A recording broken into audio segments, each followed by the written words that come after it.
अगर कोई आपको नीचा दिखाना चाहता है तो इसका मतलब है कि आप उससे पहले से ही ऊपर हो। जिंदगी जीने के लिए मिली है, इससे लोग क्या सोचेंगे यह सोचने में बर्बाद मत करो। किसी के बुरे वक्त में उसका हाथ पकड़ो, सहारा दो, उसे हिम्मत दो, क्योंकि बुरा वक्त थोड़े समय में चला जाएगा लेकिन वह आपको दुआ जिंदगी भर देता रहेगा। मनुष्य सुबह से शाम तक काम करके उतना नहीं थकता जितना चिंता और क्रोध के एक क्षण में थक जाता है। संबंध परमात्मा से अच्छे बना लो तो तुम्हें किसी की जरूरत नहीं पड़ेगी, तुम खुद सबकी जरूरत बन जाओगे। सलाह देने तो हजारों आते हैं लेकिन जब साथ देने की बारी आती है तो केवल भगवान आते हैं। जीतने के बाद तो सारी दुनिया गले लगाती है, क्योंकि जो आज आपके साथ है वह कल आपके खिलाफ हो सकते हैं। बिना मतलब के कोई आपकी इज्जत नहीं करेगा, लेकिन खुद को इतना काबिल बनाओ कि लोग बिना मतलब के भी आपका इज्जत करें। भगवान कहते हैं सोने से पहले तुम सबको माफ कर दिया करो और तुम्हारे जागने से पहले मैं तुम्हें माफ कर दूंगा। भगवान ऑक्सीजन की तरह है जिन्हें आप देख नहीं सकते, लेकिन उसके बिना आप रह भी नहीं सकते। कोई और तुम्हारी मदद नहीं कर सकता, अपनी मदद स्वयं करो। आप खुद के सबसे अच्छे मित्र हैं और सबसे बड़े दुश्मन भी।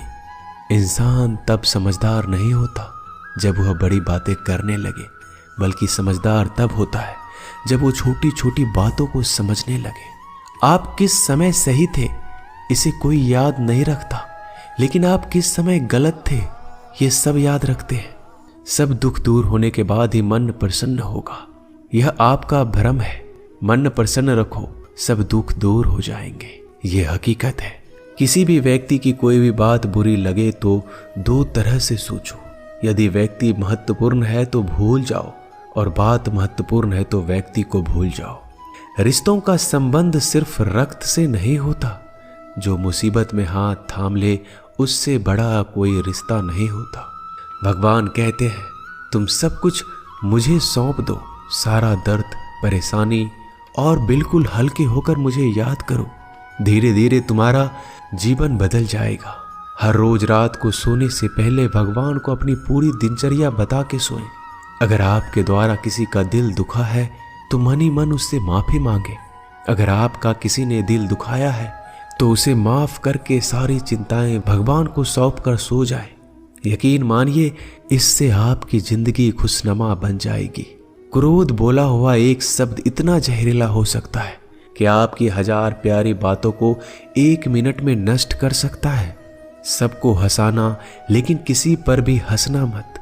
सबके दुख बांटना लेकिन किसी को दुखी मत करना। सबकी राह में दीप जलाना लेकिन किसी का दिल जलाना मत।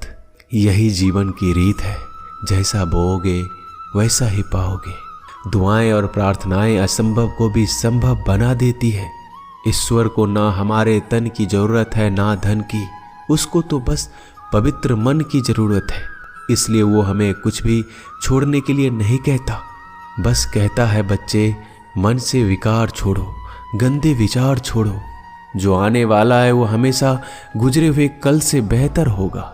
यही एक सोच आपके जीवन में कभी निराशा नहीं होने देगी। झूठ कितना अजीब है, खुद बोलो तो अच्छा लगता है, दूसरे बोले तो गुस्सा आता है। खुशियां चाहे किसी के साथ भी बांट लो, पर गम हमेशा भरोसेमंद इंसान के साथ ही बांटना चाहिए। जीवन में समय चाहे जैसा हो, परिवार के साथ रहो तो सुख बढ़ जाता है, दुख हो तो बढ़ जाता है। सच्चा मित्र वही है जो उस समय में भी आपके साथ खड़ा हो जब सारी दुनिया आपके खिलाफ हो। आपके पास जितना भी है उसके लिए बार बार दिल से धन्यवाद कहें, हर वक्त कहें। यकीन मानिए जितना भी है वो जल्दी कई गुना हो जाएगा। प्रार्थनाएं और ध्यान इंसान के लिए बहुत जरूरी है, क्योंकि प्रार्थना में भगवान आपकी बात सुनते हैं और ध्यान में आप भगवान की बात सुनते हैं। श्री कृष्ण से कितना कुछ छूटा, पहले माँ छूटी, फिर पिता छूटे, फिर जो नंद किशोर मिले वो भी छूटे, संग साथी छूटे, राधा भी छूटी, गोकुल छूटा, फिर मथुरा छूटा। श्री कृष्ण से जीवन भर कुछ न कुछ छूटता ही रहा।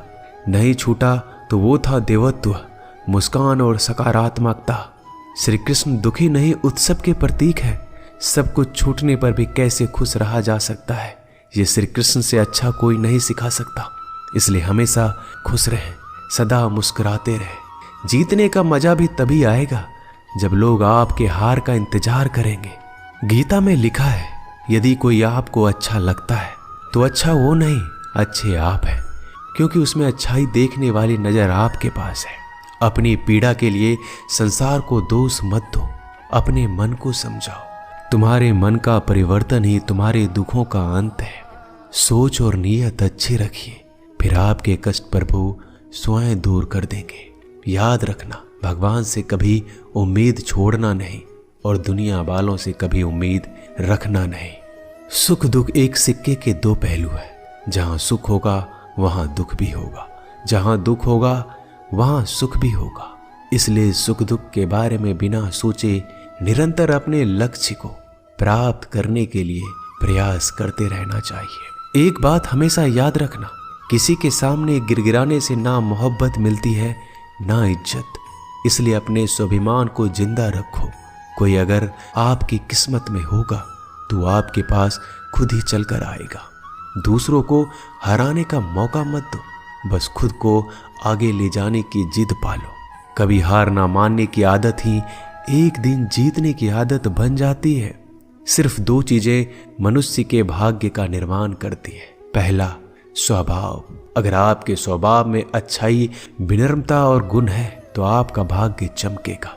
अगर आपका स्वभाव क्रोधी है, आलसी है, तो आपका भाग्य बिगड़ना अनिवार्य है। इसलिए अपने स्वभाव को मधुर और आकर्षित बनाइए। दूसरा, आपकी वाणी। बोलना तो आदमी 2.5 साल की उम्र में ही सीख जाता है, परंतु कब, कहां और कैसे बोलना है उसे यह जिंदगी भर भी नहीं समझ पाता। जिसे ये बोलना आ गया कि कब, कहां और कितना बोलना चाहिए, समझ लो उसे सफल होने के लिए कोई नहीं रोक सकता। पिता से बड़ा कोई सलाहकार नहीं, माँ की छांव से बड़ी कोई दुनिया नहीं, भाई से अच्छा कोई भागीदार नहीं और बहन से बड़ा कोई शुभ चिंतक नहीं। इस मतलबी दुनिया से कोई मतलब ना रखो, और मतलब रखना है तो अपने मतलब से मतलब रखो। दुआएं मांगने से किसका भला होता है, मिलता तो वही है जो हमने बोया होता है। तुम नीचे गिर के देखो, कोई नहीं आएगा उठाने। तुम जड़ा उड़कर तो देखो, सब आएंगे गिराने।